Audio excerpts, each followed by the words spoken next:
আমি সুতপা। আমার সুতপা সমাচার চ্যানেলে আজ আবার একটা নতুন ভিডিও নিয়ে হাজির হয়েছি। আজকের ভিডিওর টপিক হলো অযোধ্যা, শ্রীরাম জন্মভূমি অযোধ্যা।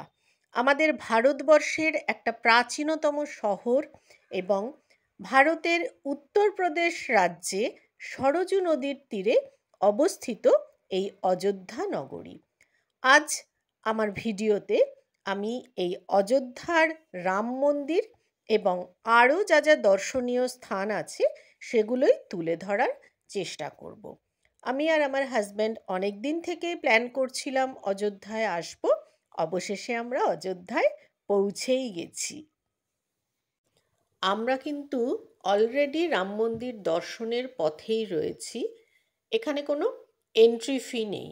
সকাল 6:30 থেকে রাত 9:30 পর্যন্ত মন্দির খোলা থাকে। রামলালার দর্শন পেতে পারেন, কোনো এন্ট্রি ফি লাগে না। এবার ভেতরে ঢোকার কিন্তু কিছু নিয়মকানুন আছে। এই যে এখানে সিকিউরিটি চেকিং হচ্ছে, সিকিউরিটি চেকিংয়ের পর ভেতরে ঢুকে সেখানে কিন্তু জুতো রাখার ব্যবস্থা আছে। খুব সুন্দর ড্রয়ার করে ব্যবস্থা রয়েছে। আর ভেতরে কিন্তু প্রায় 1 কিলোমিটার হাঁটা। তবে এই যে আমার ভিডিওতে দেখা যাচ্ছে ওই চাকা লাগানো চেয়ারটাই, তাতে করে কিন্তু বৃদ্ধ মানুষেরা বা যাদের অসুবিধা আছে, আজকাল অনেকেরই হাঁটা চলায় অসুবিধা, তারা কিন্তু এভাবে চেয়ারে করে যেতে পারেন। তবে অবশ্যই সেটা ভাড়ার বিনিময়। আর ভেতরে জুতো রাখার জন্য লকার রয়েছে, সেখানে জুতো রাখলে টোকেন দিয়ে দেবে। তারপরে ভেতরে গিয়ে মোবাইলও কিন্তু জমা দিয়ে দিতে হয়, সেখানেও লকারের ব্যবস্থা রয়েছে। এই যে এখানে এভাবে জুতো প্রত্যেকের জন্য আলাদা আলাদা ড্রয়ারে জুতো রেখে দেওয়ার ব্যবস্থা রয়েছে। এভাবে কিছু নিয়মকানুন মেনে তবেই কিন্তু আমরা রাম মন্দিরের একেবারে ভেতরে ঢুকে রামলালার দর্শন পেতে পারবো। আমরা এখন আস্তে আস্তে এগিয়ে যাচ্ছি সামনের দিকে। এখনও কিন্তু এই যে নির্মাণের কাজ চলছে, এখনও কিন্তু রাম মন্দির আংশিকভাবেই তৈরি হয়েছে, এখনও সমানে কাজ চলে যাচ্ছে। রাম মন্দিরে এসেছি। রাম মন্দিরের একেবারে ভেতরে তো মোবাইল নেওয়া সম্ভব না, এইটুকুই নিয়ে ঢুকতে পারলাম। যেটুকু ঢুকতে পেরেছি সেটুকুই দেখাচ্ছি। রামলালাকে দর্শন করে আমরা এবার বেরিয়ে এলাম। নয়নাভিরাম রূপ দেখে এলাম রামলালার। আমাদের ভীষণ ভালো লেগেছে। এখন আমরা বেরিয়ে এখান থেকে প্রথমে হোটেলে যাব, তারপর দেখি এরপর কোথায় যাওয়া যায়। হোটেলে লাঞ্চ সেরে নিয়ে আমরা হোটেলের মালিকের কাছ থেকে জেনে নিয়ে বেরিয়ে পড়লাম এই হনুমানগড়ির উদ্দেশ্যে। রাম মন্দির থেকে আমাদের হোটেল ছিল ওয়াকিং ডিস্টেন্সে, আবার হোটেল থেকে বেরিয়ে 5-7 মিনিটের হাঁটা পথে ছিল এই হনুমানগড়ি। গড়ি হলো গড়, দুর্গ। হনুমানজির দুর্গ দেখতে আমরা এখন চলেছি। এবং এই যে পথ দিয়ে আমরা ঢুকে পড়লাম, এখানে এভাবে হনুমানজির পুজো দেওয়ার জন্য তার সামগ্রীর দোকানপাট রয়েছে।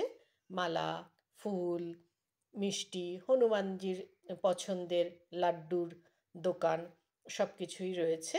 এই রাস্তা ধরে আমরা এগিয়ে গেলাম হনুমানগড়ির দিকে।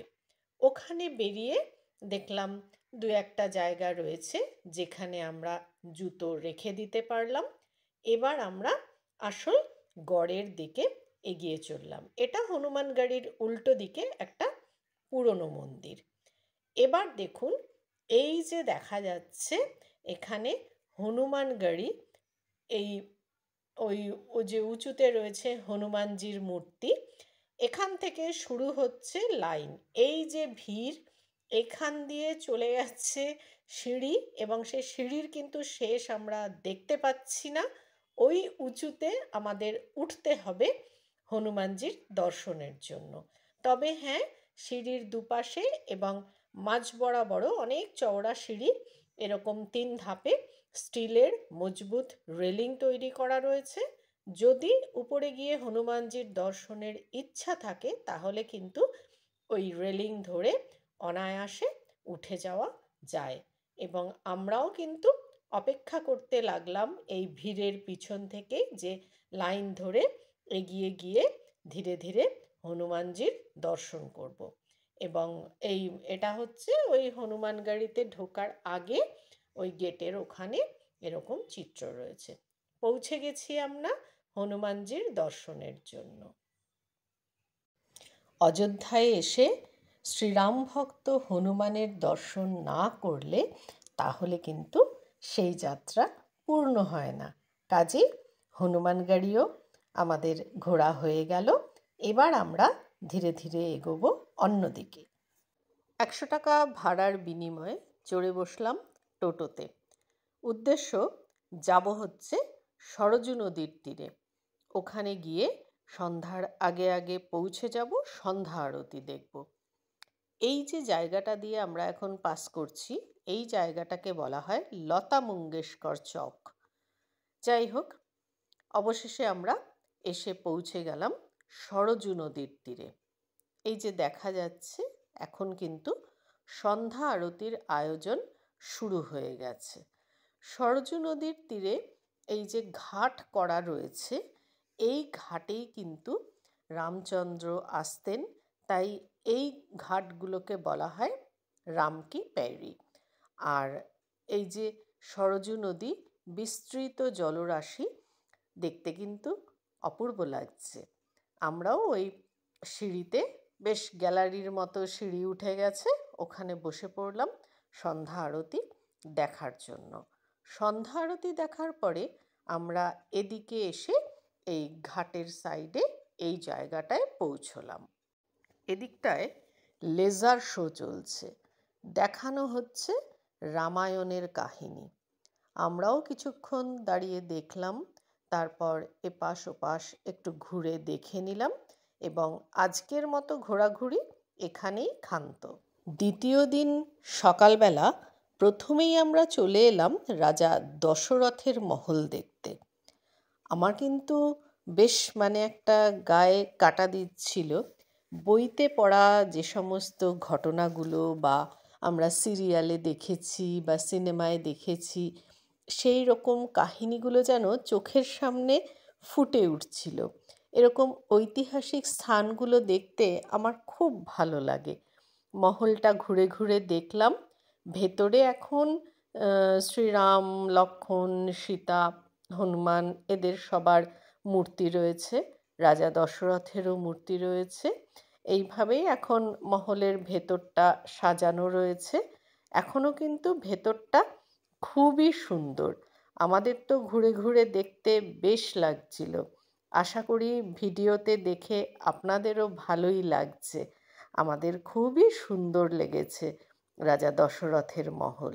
এই রাজা দশরথের মহল এখন আমরা ঘুরে ঘুরে দেখে তারপরে এখান থেকে বেরিয়ে আবার কাছাকাছি আর যা দর্শনীয় স্থান রয়েছে সেখানে যাব। দশরথ মহল থেকে বেরিয়ে এখন আমরা চলে এলাম কনক ভবনে। কনক ভবন নামটা শুনেই বোঝা যাচ্ছে, কনক অর্থাৎ সোনা, সোনার তৈরি মহল।